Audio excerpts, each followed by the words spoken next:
Empezamos una nueva edición de Pulso TV Mercados, donde hablaremos acerca de Europa y cómo están los últimos indicadores que nos dirán si sigue siendo o no atractivo este continente para invertir.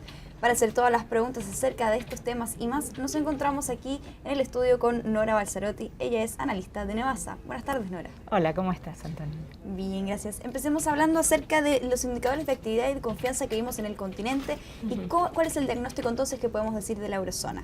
Bueno, así como ocurrió con Estados Unidos en su momento, y esta es una regla que es aplicable a todos los casos, cuando se sale de una crisis es de esperar que no todos los indicadores se alineen a una tendencia positiva o negativa. Entonces, en Europa vemos subas y bajas y, por ejemplo, en este caso yo creo que es importante destacar que los PMI de Europa han salido bastante bien. Estos datos los voy a leer porque no los recuerdo de memoria, pero en agosto el PMI de la eurozona dio 51,5 sobre 50, que ya marca crecimiento, y el último de septiembre 52,1. Estos son datos bastante buenos que muestran un crecimiento moderado, pero crecimiento al fin, sacando a Europa de la recesión y con bastantes mejores datos de crecimiento esperados para el segundo semestre.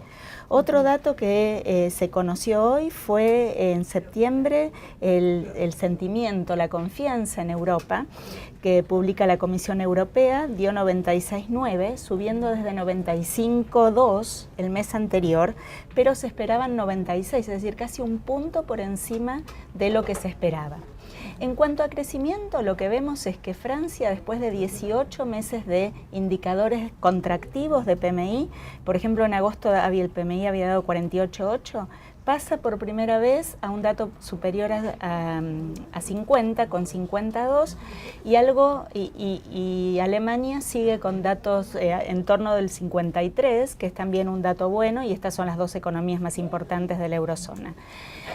Por otro lado, hoy también se conocieron los PMI de ventas minoristas, y estos PMI, y por eso mencionaba lo de las subas y bajas, no son tan buenos. En Alemania muestran una pequeña desaceleración, y si bien los datos no son malos, mirando la historia reciente, tampoco son tan buenos. De todas maneras, creo que si uno mira al cuadro completo, no a cuestiones muy puntuales, que no es lo recomendable, se ve que Europa está saliendo en un contexto a donde se reconoce que la contracción fiscal que es necesaria para rebajar el gasto, los déficits, no aumentar la deuda, etcétera, en los países periféricos, no puede ser tan fuerte como para empeorar el problema del desempleo, etcétera. Hablemos de Italia ahora. Esta semana volvieron a surgir los temores en cuanto a la inestabilidad política. ¿Cuáles podrían ser las repercusiones de estos temores, digamos? Y también si es que Italia se torna en un foco de preocupación a partir de ahora por este tema también. A ver, Italia, siempre hubo, me parece, como dos polos de preocupación. Uno fue Francia, que nunca estuvo en una crisis como la de los periféricos, pero de haber entrado en una crisis de esa magnitud, al ser la segunda economía, iba a traer derivaciones gigantescas. Y Europa, también, a Italia, también por su tamaño, Italia entró en crisis, con problemas que también implicaron algunos problemas políticos.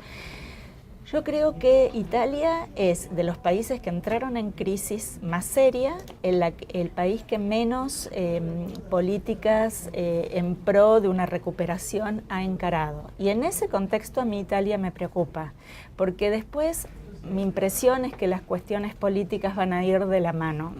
Si Italia empieza a salir, seguramente lo político no generará impacto tan grande como podría impactar en el caso de que la crisis se profundice, que de todas maneras a mí no me parece que es la situación de Italia.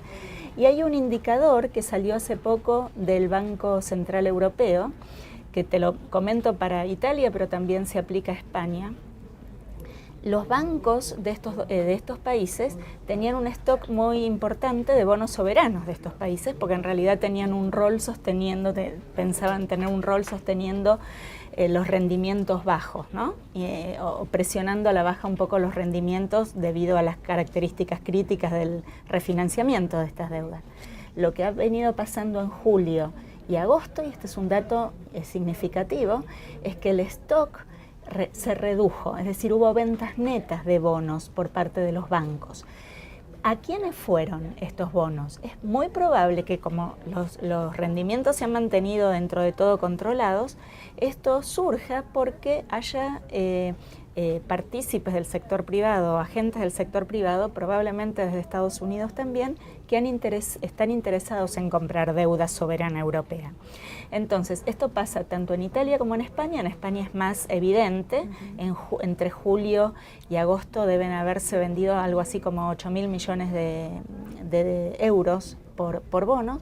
En Italia el fenómeno es más leve, pero también existe. Italia no muestra una mejora en su productividad y por ende en competitividad similar a la que sí muestran los otros periféricos, pero en el contexto de mejora general, Italia también está mejor. Y ahora, Nora, ¿qué podemos decir en cuanto al flujo de fondos hacia Europa, digamos? Bueno, gran tema que se debate en estos, no sé si en estos días, pero en estos 2 últimos meses, que Europa empezó a ser atractiva. Y si bien siempre tuvo cierto atractivo porque estaba barata para las empresas que tenían exposición afuera de Europa, ahora empieza a ser atractiva porque está barata para las empresas que tienen exposición hacia adentro de Europa, los índices de empresas más pequeñas o al consumo local, etc. Entonces, lo que se ve es que si en esta última semana el trabajo que hacemos con ETFs, que son indicadores proxy de lo que pasa con los fondos en general, es que, y esto creo que tiene que ver puntualmente con la decisión de la Fed de postergar el taper, los que más recibieron fondos fueron los emergentes en su conjunto. Pero para mí esto es puntual, es un fenómeno temporario que luego se va a revertir y va a seguir una tendencia de salida de los emergentes. Siguiendo a los emergentes está Europa, que en ETFs ha recibido, en los ETFs más grandes, ha recibido alrededor de 800 millones de dólares, que es en términos relativos uno de los fondos o alguno de los fondos que más recibieron flujos en esta última semana. Entonces, uno puede ver a partir de este indicador tan preliminar que Europa está siendo atractiva, está empezando a estar overweight en muchas recomendaciones y ya también, como te decía, con un enfoque más localista de exposición al mercado local.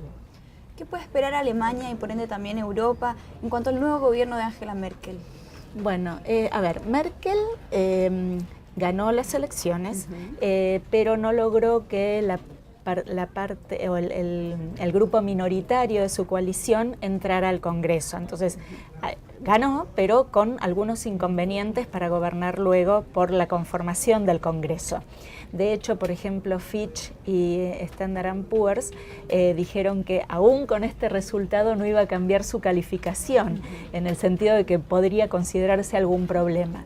Yo creo que de todas formas, a grandes rasgos, esta es una señal en favor de la política que ha tenido Merkel. Internamente tiene sus controversias, pero sí hacia Europa. Y los PMIs de Alemania han dado 53.8 el último, desde 53.5 que había tenido en agosto, ya son indicadores, el compuesto, es decir, tanto servicios como manufacturas, liderado por servicios. Yo creo que esto es un indicador muy positivo para Alemania y Alemania seguramente seguirá empujando el crecimiento de la eurozona. Excelente, Nora. Entonces nos quedamos con este análisis respecto a Europa. Muchas gracias por esta entrevista. Al contrario. Y muchas gracias a ustedes por acompañarnos una vez más en Pulso TV.